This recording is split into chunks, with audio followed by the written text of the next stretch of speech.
impactaram porque houve comentários durante a semana sobre os testemunhos, né? Então, nós vamos hoje trazer mais uma palavra do Senhor para a igreja. Eu queria que você abrisse a sua Bíblia no livro de Atos dos Apóstolos. Você que está aí na sua casa, você que vai ver em algum canal de distribuição, abra sua Bíblia, se não tiver, tome nota e depois você vê Atos dos Apóstolos. É o primeiro livro após os 4 evangelhos do Novo Testamento, no capítulo 16.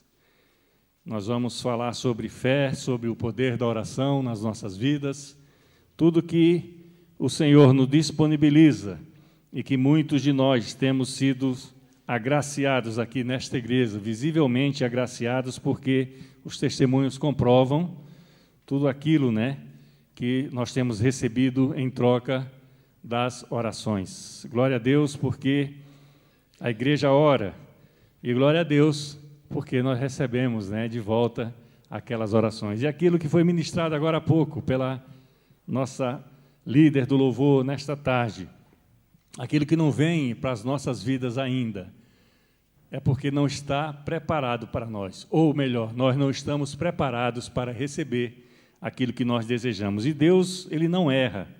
Deus, Ele tem um amor muito grande, um zelo muito grande pelas nossas vidas, e Ele não erra em circunstância alguma. Dona Olinda não veio hoje eu trouxe o certificado dela, mas aí a semana que vem, ou outro dia, nós entregaremos o seu certificado de batismo, né?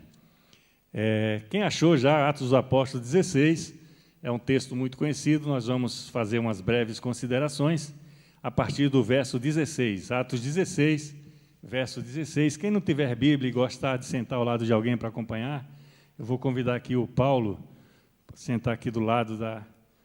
O telefone quebrou, né, a coisa para ela estar acompanhando. Quem está sem Bíblia? Vocês estão sem Bíblia aí? Está aí, todos aí com Bíblia. Glória a Deus. A palavra aberta, ela é vida, né? A palavra aberta, ela é vida. Paulo, aqui nesse livro, né, de Atos dos Apóstolos, ele já está a pleno vapor, né? Depois que ele é resgatado por Jesus, de perseguidor, passou a ser pregador da palavra de Deus. E foi o que levou o evangelho da salvação até aqui a Europa, começando ali pelas cercanias, né, de Jerusalém. Ele estava em Damasco quando ele tinha ido prender os cristãos, terminou começando lá o ministério dele. E aqui ele está em Éfeso, lá já na Grécia, né? Parte da Grécia e da Turquia, eu não sei bem na época, né, a quem pertenciam, mas isso não importa. E diz a partir do verso 16, para nós entendermos a mensagem por completo, diz assim: aconteceu que, indo nós para o lugar de oração, nos saiu ao encontro uma jovem possessa de espírito adivinhador, a qual, adivinhando, dava grande lucro aos seus senhores. E, seguindo a Paulo e a nós, clamava, dizendo: estes homens são servos do Deus Altíssimo, e vos anunciam o caminho da salvação. E isto se repetia por muitos dias. Então Paulo, já indignado, voltando-se, disse ao Espírito: em nome de Jesus Cristo eu te mando, retira-te dela. E ele, na mesma hora, saiu, o Espírito, né? Aqui quem faz essa narrativa é o autor do livro, é Lucas, também autor do Evangelho de Lucas. Esse é um livro da Bíblia que tem uma sequência, Atos dos Apóstolos. Ele participava da equipe de Paulo. E aqui ele fala uma coisa que é muito comum nos dias de hoje. As pessoas seguem muito os modismos e o que diz a tendência desses modismos através de internet, através de músicas, através de jornais, de revistas, etc. Essa jovem, ela tinha o dom de adivinhação. E, como diz o texto sagrado, ela dava muito lucro às pessoas, né? Lá no Brasil tem as pessoas que leem as mãos, os ciganos, né, principalmente, chamam eles de ciganos os que leem a mão, mas tem aquelas outras pessoas que não são e leem as mãos. Em Portugal deve ter também, né? Que é mais perto dos ciganos do que o Brasil, né? E aquelas outras pessoas que fazem todo tipo de atividades, né, de trabalho para auferir lucro, né, e dar as palavras que a pessoa gosta de ouvir, né? Antigamente, os profetas se chamavam adivinhos também, né? Então, é um nome que nós não podemos, vamos dizer, desprezar por desprezar. O que nós temos que chamar a atenção para o nosso dia a dia é a motivação daquilo que você está falando. No nosso caso, a profecia, não é a adivinhação mais. A adivinhação é uma coisa que pode ser, a profecia é uma coisa que é. Então, essa moça dava lucro às pessoas, e como até os demônios reconhecem a Jesus, ela ia atrás de Paulo. Ela já estava começando a deixar de fazer as adivinhações dela lá na cidade, e ia atrás de Paulo, e ia clamando, porque até os espíritos malignos, eles clamam. Nós vemos no Evangelho, se dirigindo a Jesus, né? Este é o Filho de Deus amado, que tenho eu contigo. Várias expressões dos próprios espíritos. E essa ia falando que Paulo e o seu grupo, né, diziam, esses homens são servos do Deus Altíssimo, e vos anunciam o caminho da salvação. Até os espíritos malignos, até os maus espíritos, eles sabem da obra de Deus. Mas chega um ponto que aquilo tem que ser interrompido. Então chega um ponto da nossa vida que aquelas pessoas que nos abordam nas ruas e nas casas, isso deve acontecer aí também no Brasil, em Portugal, na Espanha, e ficam repetindo as mesmas coisas, querem trazer novidades que não estão na Bíblia Sagrada, tem um ponto que nós temos que interromper isso aí da nossa vida. Nós temos que fazer a opção, né? Ou cremos ou não cremos, ou estamos com Deus ou não estamos com Deus. E Paulo se vira para ela e diz, saia para o Espírito, em nome de Jesus. Esse mesmo Jesus que ela fala que salva, no nome dele, Paulo expulsa esse espírito de adivinhação. E diz a palavra de Deus que na mesma hora ele se retira dessa mulher. Agora o que é que acontece? Por trás dela havia uma indústria, por trás dela havia um grupo, por trás dela havia senhores que se valiam das suas adivinhações, desse espírito de adivinhação para auferir lucro. E muitas vezes nós temos visto isso aí em publicações, em internet, em jornais. Nós temos visto que por trás de ministérios, entre aspas, por trás de religiões, entre aspas, por trás de seitas, entre aspas, nós aqui não estamos para condenar, por trás delas existem intenções comerciais. Existem intenções de se ganhar dinheiro em nome disto ou em nome daquilo. E o que é que acontece? Continua a palavra de Deus, vendo os seus senhores que se lhe desfizera a esperança do lucro, agarrando a Paulo e a Silas, os arrastaram para a praça na presença das autoridades. E levando aos pretores, disseram, estes homens, sendo judeus, perturbam a nossa cidade, propagando costumes que não podemos receber nem praticar, porque somos romanos. Levantou-se a multidão unida contra eles, e os pretores, rasgando-lhes as vestes, mandaram açoitá-los com varas. E depois de lhe darem muitos açoites, os lançaram no cárcere, ordenando ao carcereiro que os guardassem com toda a segurança. Vamos parando aqui, continuando no desenrolar da mensagem. Então, aquelas pessoas que estavam lucrando com aquela mulher, e tem em outras passagens de Paulo, outras cartas, a mesma coisa em outras cidades, elas ficaram furiosas e prenderam a comitiva. Paulo, Silas, aqui fala porque eram os dois líderes que ali estavam. O narrador deve ter ido junto, né, porque presenciou, está aqui escrito na Bíblia Sagrada. Prenderam eles e os levaram aos pretores, que eram aquelas pessoas que eram as autoridades ali, naquele local. E dizem que eram costumes estranhos, e eram mesmo, porque eles estavam em outra região. Mas era a propagação da palavra de Deus. E a palavra de Deus, quando ela começa a ser pregada, ela começa, mas não termina mais, como se vê até o dia de hoje. Isso era 2000 anos atrás, e hoje a palavra de Deus continua sendo pregada. Amém, glória a Deus. A palavra de Deus continua sendo pregada no mundo. Os adivinhos continuam, os falsos profetas continuam.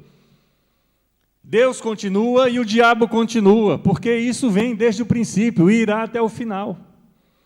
Mas eles são presos, são açoitados publicamente e são levados à prisão por causa da palavra de Deus. Nós, no nosso conforto, não temos ideia do que é isso. Nós temos acompanhado, estarrecidos aí, o que nós vemos aí, né, no Oriente Médio, naquela parte ali onde está deflagrada uma guerra chamada Santa, que me causa preocupação, é que até cristãos fizeram a mesma coisa, ou seja, degolaram ativistas que matavam seus irmãos.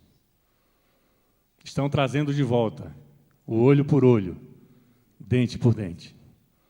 Estão se esquecendo da graça de Jesus Cristo, da salvação.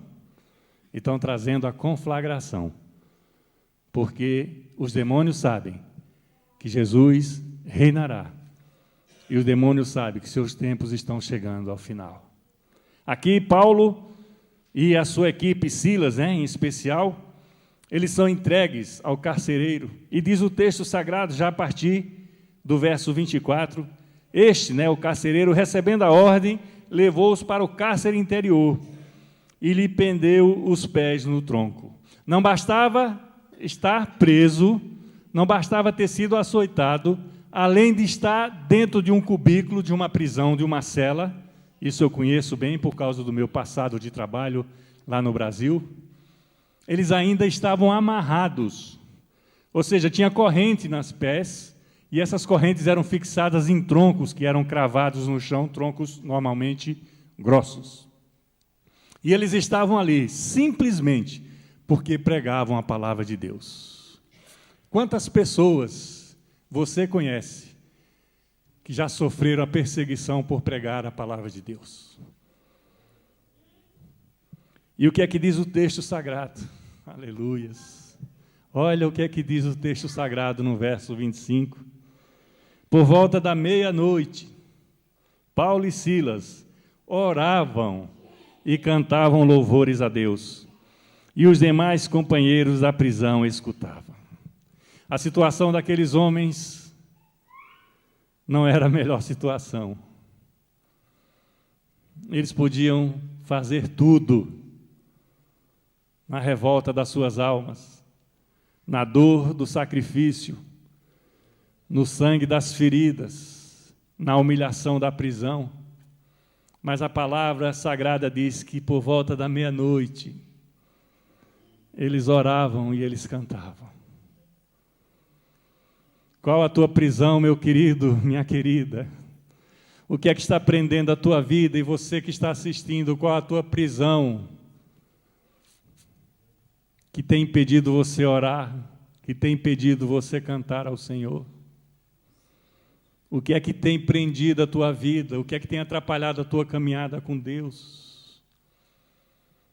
A lição dele para nós hoje é tão difícil, eu sei que é, irmão. Dói na alma. Cantem e orem ao Senhor. Cantem e orem ao Senhor.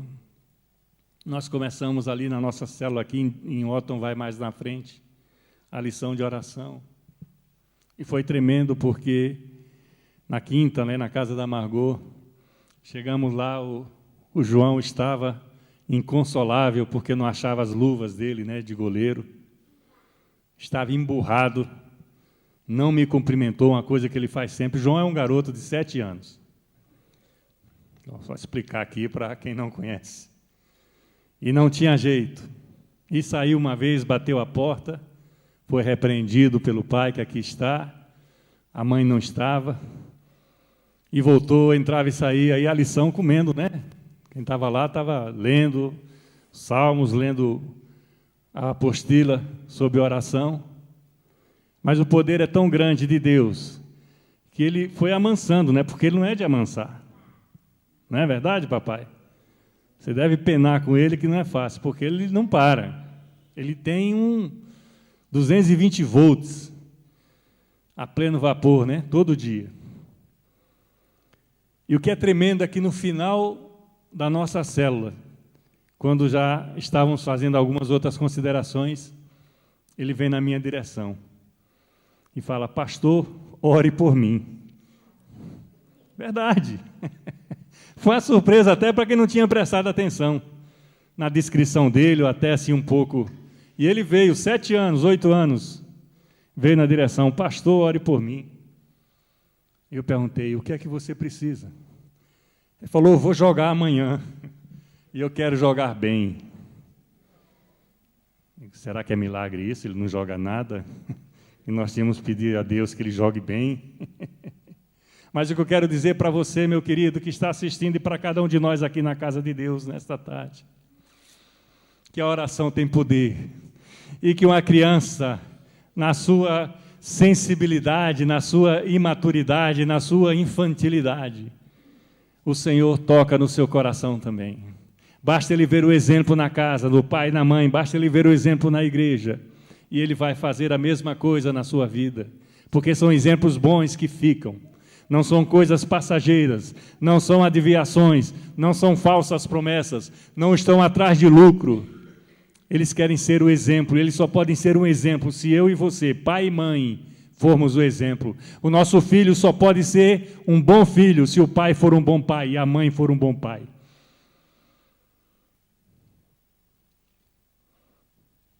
Amém? Eu estou aqui com uma carta do Cristiano, filho da Ana, Aniceto, uma cartinha dele. A carta é para Jesus, mas ele entrega para mim, porque ele crê que eu posso entregar para Jesus. Também tem 6, 7 anos essa criança, e é a segunda carta que ele escreve, aleluias, tem outra aqui na minha Bíblia. Mas para vocês verem que uma criança num lar sadio, num lar cristão, ela vai crescer, e mesmo que venha se afastar, uma promessa ali em Provérbio mesmo, mesmo que venha se afastar, não deixará de seguir o Senhor Jesus, porque essa promessa de Deus, e a promessa de Deus não falha. Paulo e Silas estavam presos, açoitados, acorrentados num tronco, e ainda assim oravam e cantavam ao Senhor. E nós, às vezes, no conforto das nossas vidas, com nada pela frente, nós vivemos em um mundo de murmurações, de pedidos desconectados com a realidade de Deus para as nossas vidas. Até as crianças já pedem oração, porque a Bíblia diz que no final dos tempos os velhos sonharão, os filhos profetizarão, e todos estarão seguindo o caminho do Senhor. Não tem jeito, não tem escolha. E nós fizemos a nossa parte. Cabe-nos fazer um pouco mais pelos outros. E o que é que acontece ali naquela prisão? Eu estive em Éfeso o ano passado. Nós não fomos na prisão propriamente dita, mas nós vemos ela a uma certa distância. O poder da oração, o poder do nosso louvor a Deus é tão grande, que diz a palavra de Deus aí no verso 26, de repente sobreveio tamanho terremoto, que sacudiu os alicerces da prisão, e abriram-se todas as portas, e soltaram-se as cadeias de todos. Eles não estavam só, nós já vimos isso antes. Enquanto eles oravam e cantavam, os outros presos escutavam, prestavam atenção. Estavam ali presos por alguma razão, a Bíblia não diz, mas não precisamos pensar muito para saber que uma pessoa está na prisão, é por alguma coisa errada. Mas Paulo e Silas, quando estavam clamando ao Senhor naquela hora tão difícil da sua vida, clamava por aqueles que estavam ali do lado. Por isso que nós estamos orando um pelos outros, por isso que nós estamos reivindicando no reino celestial aquelas coisas que nós sabemos que os irmãos necessitam. Hoje mesmo o irmão veio falar comigo antes do culto. Pastor, não é todo dia não, mas eu oro sempre pelo Senhor. Glória a Deus, porque eu também oro por vocês. E a oração tem poder, e é um orando pelos outros. E ali naquela prisão houve um terremoto por causa da oração. O Senhor interferiu poderosamente, como pode interferir na sua vida de oração hoje mesmo. Porque Ele é o Senhor dessa sua vida, Ele tem poder para fazer isso na sua vida. E não precisa ser um terremoto, porque você não está preso, você não está em cadeias, você não está com os pés amarrados num tronco. Você é livre, porque o Senhor te libertou das trevas do pecado. E segue a palavra de Deus. O carcereiro despertou do sono. Olha que vigia. Estava agarrado no sono. Mas estava tranquilo. Por quê? Os caras estavam presos.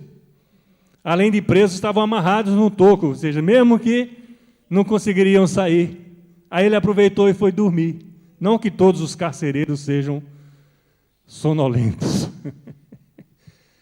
Mas a Bíblia diz que eles estavam no sono.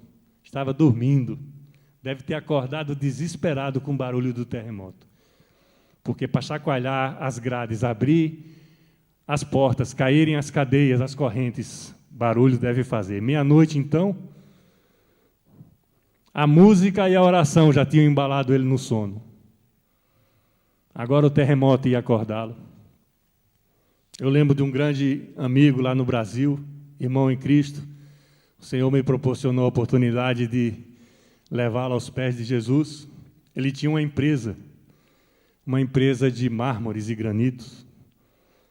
E um dia ele chegou, ele estranhava, porque ele chegava todo dia, de manhã cedo, para trabalhar.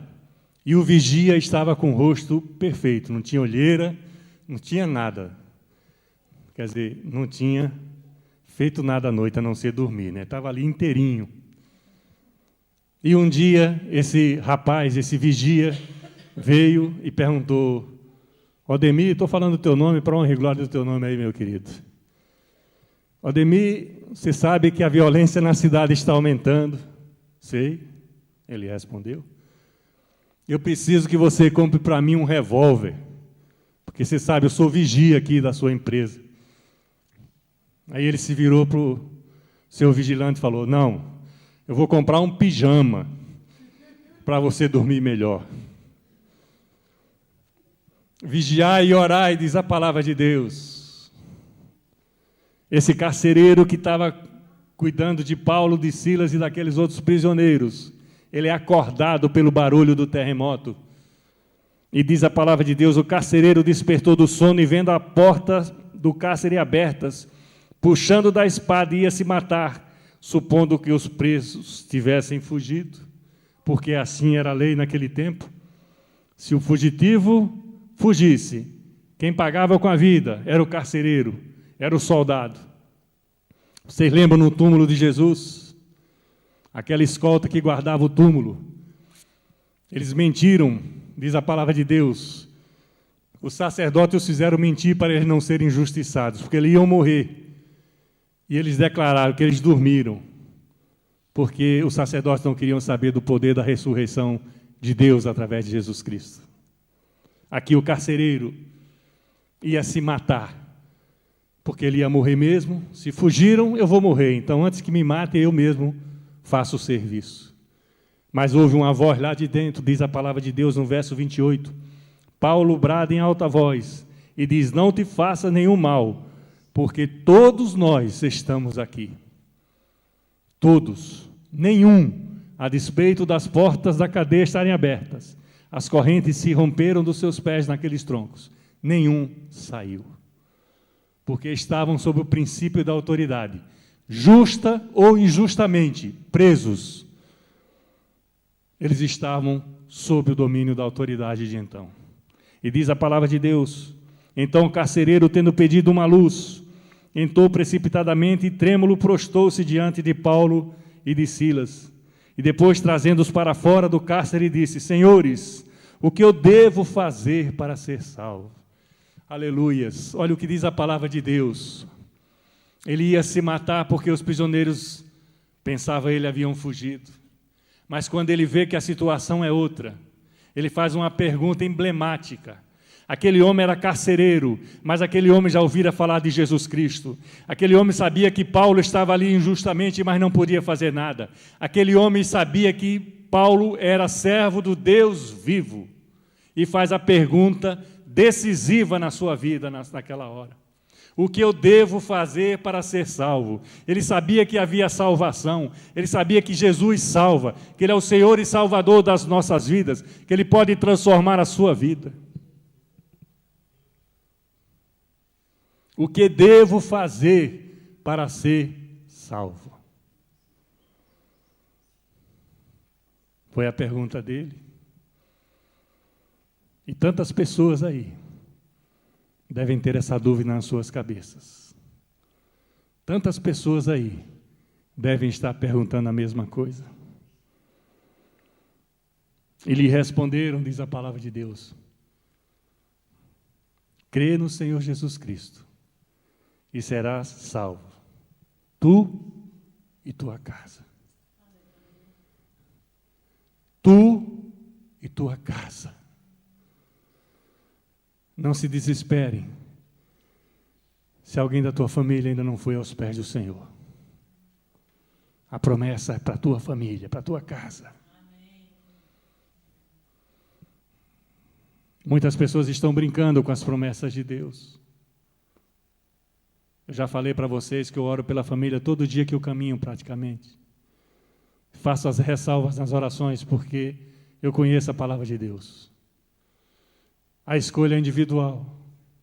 Se eles vão aceitar, se eles querem, não é um problema mais meu. O meu problema é orar, porque a Bíblia ensina a orar. Mas eu faço a ressalva na oração. Mas digo que eu confio no poder de Deus através da sua palavra. Porque a promessa do Senhor não volta atrás, não volta vazia.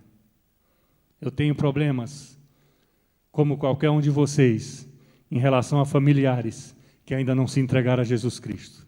Mas é o tempo deles com o Senhor.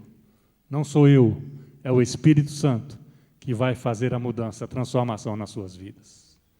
E quero dizer para você que quando qualquer pessoa como aquele carcereiro perguntar o que é necessário para a salvação, nós não precisamos recitar a Bíblia, versículos e mais versículos. Basta essa simples resposta que foi dada a ele por aqueles prisioneiros de Deus. Crê no Senhor Jesus Cristo e serás salvo, tu e a tua casa.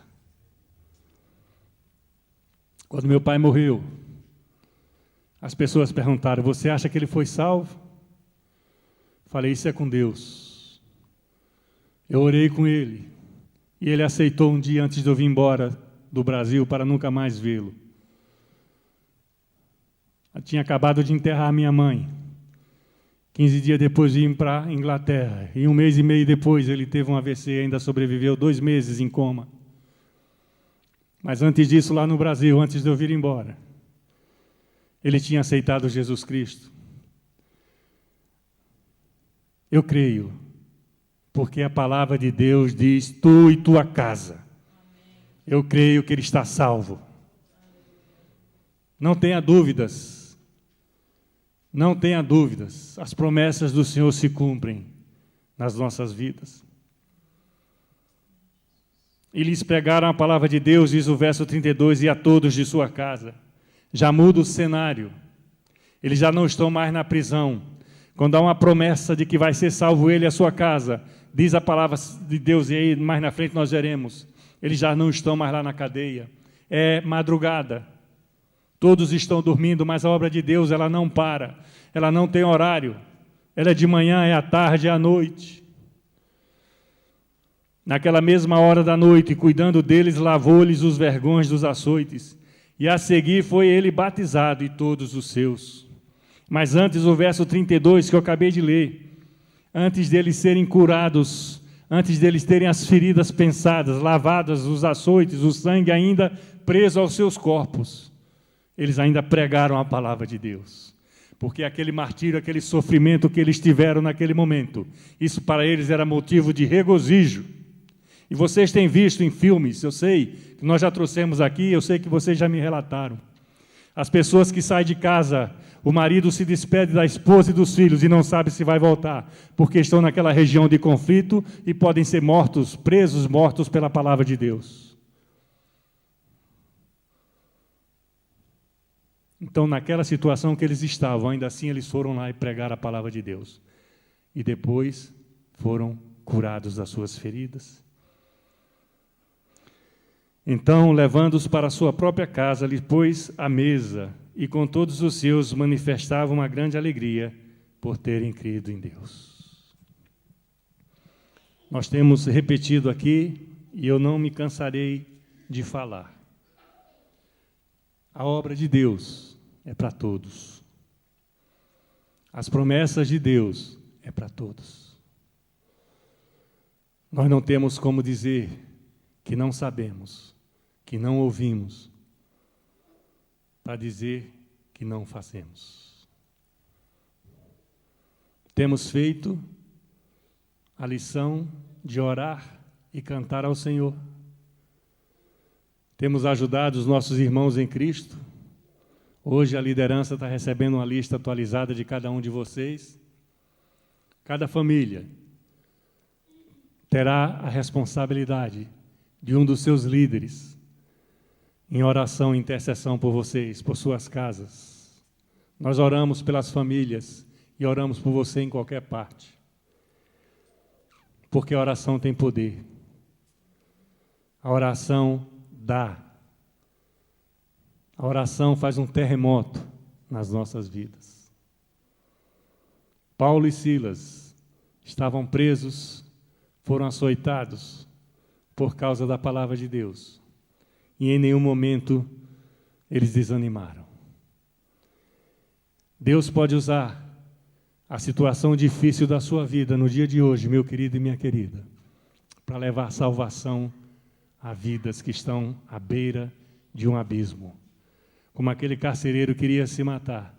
Deus pode usar a situação difícil que você está passando na sua vida hoje para levar vidas que estão perdidas aos pés do Senhor, porque é isso que Ele quer. É a única demanda nele, nós vimos naquele salmo no início. Temamos ao Senhor e obedeçamos os seus estatutos e os seus mandamentos. Esta é a lição do Senhor. E volta a pergunta que está aí no boletim, para encerrarmos no dia de hoje. Mas se o fio telegráfico se romper, como receberemos a promessa? Como? Meditemos na palavra de Deus, no nome de Jesus Cristo. Amém? Glória a Deus, vamos estar encerrando, vamos elevar mais um louvor ao Senhor. Antes de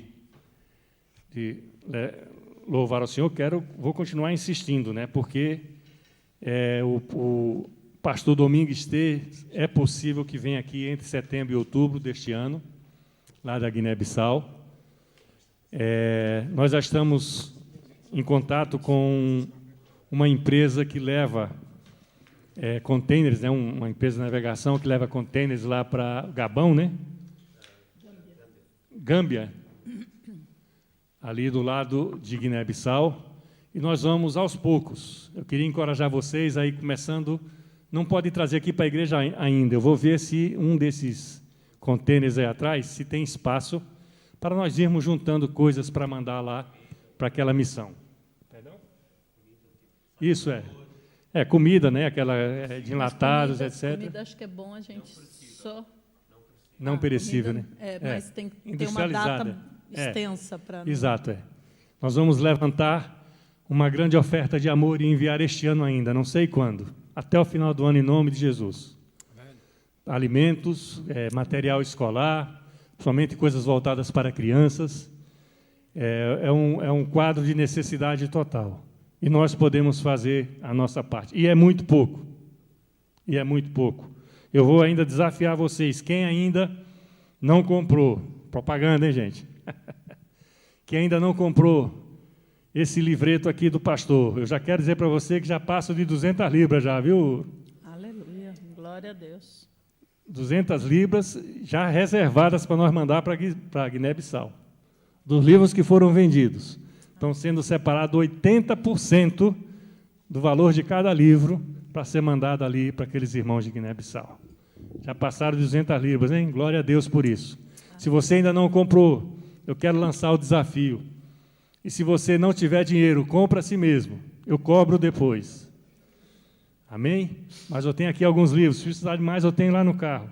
Porque é para investir na obra de Deus. Amém? Vamos ficar de pé. Vamos elevar mais um louvor ao Senhor neste final de tarde. Antes de nos despedirmos em oração.